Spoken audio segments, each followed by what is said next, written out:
If I was a betting man, as much as I hate to say it because he's my friend, I'm picking Roman Reigns. He's just too good, and I feel like he's to that point of untouchable. I just don't think Roman Reigns is ready to lose yet.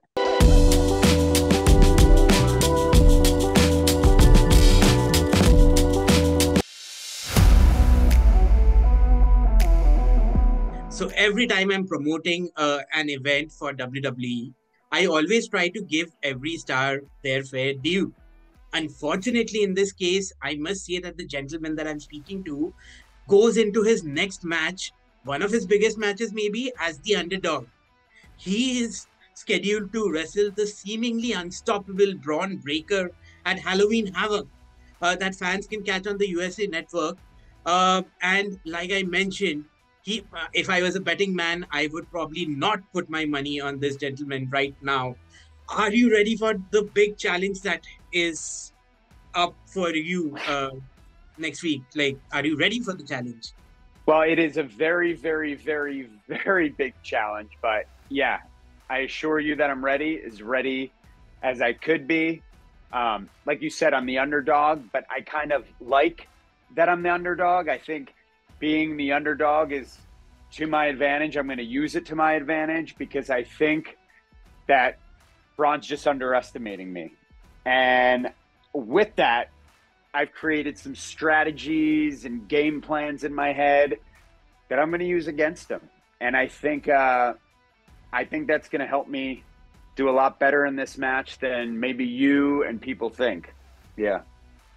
You mentioned that this is your first match in 5 years, first singles match in 5 years.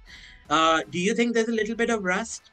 Well, it's my first scheduled match in 5 years. I have had a few matches, but it's the first one that first singles match that I've known was coming that I could, mentally and physically prepare for.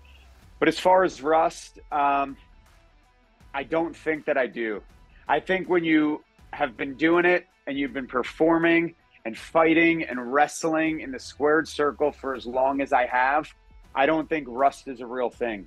I just think when I get back through the ropes and it's not to manage someone, it's not to be someone's sidekick, and it's to fight, I think it's going to be go time, and it's all just going to come right back to me. And you got to remember too, I'm fighting for a lot of things in this match. I'm fighting for my friend who Bron Breakker hurt. I mean, let's be real. Like, I had to do something, right? Vaughn can't do anything right now. Doctors won't let him. He's not physically capable, so I got to fight for my friend. And this event, Halloween Havoc, it means so much to me. Last year's Halloween Havoc, 2 days after it, my mother passed away. So there's some kind of aura about this show, this event, that just really means something to me. Like, I feel like she's watching. I feel like she's my sidekick. I'm usually the sidekick, but I feel like she's going to be my sidekick watching from the corner. And then on top of that, Halloween Havoc, when I was a kid, was one of my favorite, events to watch. So now that I'm performing on it, it's wild. It's great. So there's a lot of emotions and memories and just things going into this match. I'm ready for it. You mentioned a game plan. Would you like to share some of your strategies going into this match? Well, I don't want to get too specific. Granted, I don't even know if Bron knows how to work a phone or listen to an interview, so he probably won't hear this because I don't even know if he knows how to read it on the internet. But I still don't want to put all my plans out there, but I will say this. I already said he's underestimating me, and I know that he is, and I don't know if he's familiar with my past, my speed, my intelligence. Those are some of the things that are going to come into play to help me in this match. I'm going to utilize everything that I have that he doesn't have. It's not rocket science, but it might be to him. But I still don't want to fully expose it, just in case.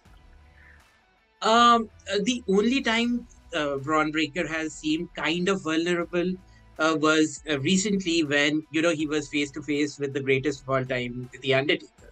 And could you maybe call upon him to be your corner man, to maybe help you out in this situation?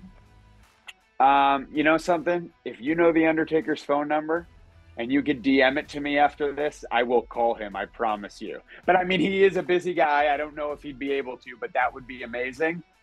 And I mean, I tell you this, Bron would be shook if he was standing in my corner, because he was shook when he was face to face with the Undertaker a few weeks ago. I saw it in his eyes. That is the first time that I saw him that shook. But when I saw that, it told me that Bron does have a weak side, because I saw it in him. So I just got to figure out a way to get to that in this match Tuesday at Halloween Havoc Night 2. And Well, I'm gonna get there. you mentioned Halloween Havoc. I mean, you are clearly, like, you have been a lifelong fan of wrestling. What was it like to, be a part of NXT and see the American Badass come out and have that special moment? And I mean, pulling back the curtain a bit, maybe give the rub to a promising star like Bron Breakker. Well, I mean, it was amazing. The Undertaker, John Cena being there, Becky Lynch the past few weeks has been a part of NXT. It's amazing just to see them. I mean, if you want to say give back, but just give hope to all the young and hungry stars in NXT, to say, just to look at these guys and gals and say, like, wow, they're that, I want to be that. It just gives you some extra motivation and some extra drive. And it was an amazing night for everyone involved, whether they were toe to toe with these guys and girls in the ring, or they just got to be in the locker room with them. Still very inspiring. Speaking of, Halloween Havoc and WCW, you put up a tweet recently about facing Bron's uncle a number of times. Do you think, from your experience of facing him, you have 33 and 1/3 chance of winning at Sacrifice? That's some pretty good math right there. I do. I don't know what the exact math equation would be, because, to be fair, granted, I do have a college degree. I'm not that great at math, but I will say this. I respect Bron's uncle. I respect his father, his uncle. But I went to, Scott Steiner, Big Papa Pump, is a guy where you went in the ring with him. I remember the times that I wrestled him, everyone else in the locker room was like, "Are you crazy? You're going to get killed." I didn't get killed. I don't want to say what the outcome of the matches were, but I will say this. I didn't make a fool of myself. I didn't get killed, and I earned his respect. And, I don't really care about earning Bron's respect, because I don't respect him for what he did to Von. But I do respect his uncle, and I'm going to bring it the same way to Bron that I brought it to Scotty. We spoke about the Undertaker and Cena and Paul Heyman and everybody else who was on NXT that week. For a lot of us fans, it was switching between the channels. Is there, because there was that sense of competition for us fans, so you pick a side and you watch the show. Is there that kind of competition for you guys as well, that you want to outshine the competition? I think we're just worried about outshining each other. I think everyone in the locker room just wants to be the best. And look, this is NXT, Raw, SmackDown, the WWE. This is the number one place to be. And if you're not performing at an 11 out of 10, you're not going to last in this place. So everyone regularly is looking every left and right of who's in the locker room with them, and they want to beat each other. They're worried about what's surrounding them, because this is cutthroat. This is the best of the best. So it's all about beating each other. And it's just kind of like Halloween Havoc Night 2. Night 1 was so good. Believe me, you bet your bottom dollar that everyone that's performing on Night 2 is going to want to outperform what happened on Night 1, which is why this Tuesday is going to be so wild. Okay, speaking of Night 1, I mean, we were all shocked when, Lyra Valkyria had that great moment. What was your reaction? The same reaction that I think people are going to have when I go in there against Bron. When you step through the ropes and you're in the ring, anything could happen. All bets should always be off, because anything could happen. Say it with me. Anything could happen. You mentioned what a smart guy you are, and I mean, that should be clear through this interview. So let me get a prediction from you.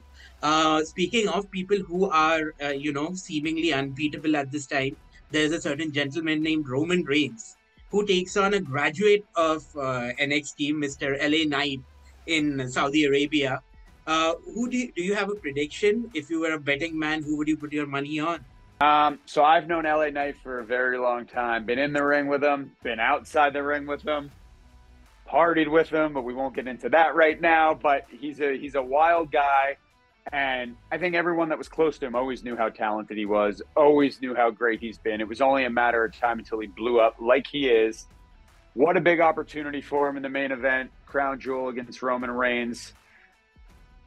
It's a very big thing when you have that momentum. Momentum works wonders. He's got the fans behind him. That works wonders. God, but Roman Reigns is just so good. Oof. If I was a betting man, as much as I hate to say it because he's my friend, I'm picking Roman Reigns. He's just too good, and I feel like he's to that point of untouchable. I just don't think Roman Reigns is ready to lose yet.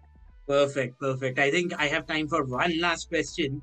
If I refer to your Wikipedia, I mean, of course, you've had such a great career, and you said Bron Breakker does not know about your career outside of WWE.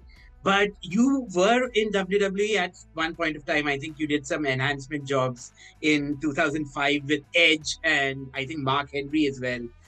Do you have any memories of that moment? And like coming this far, what has the journey been like?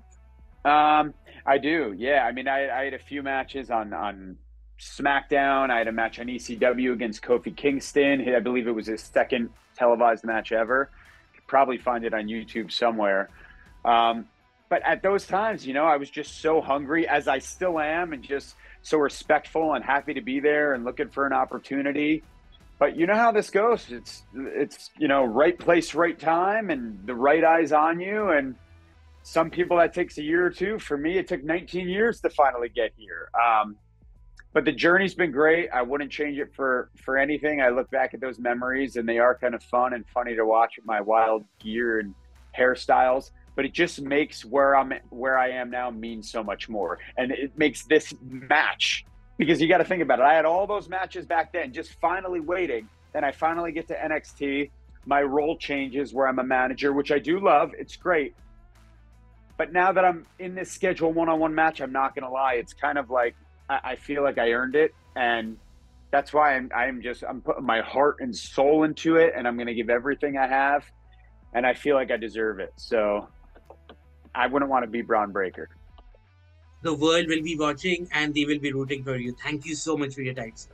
Thank you.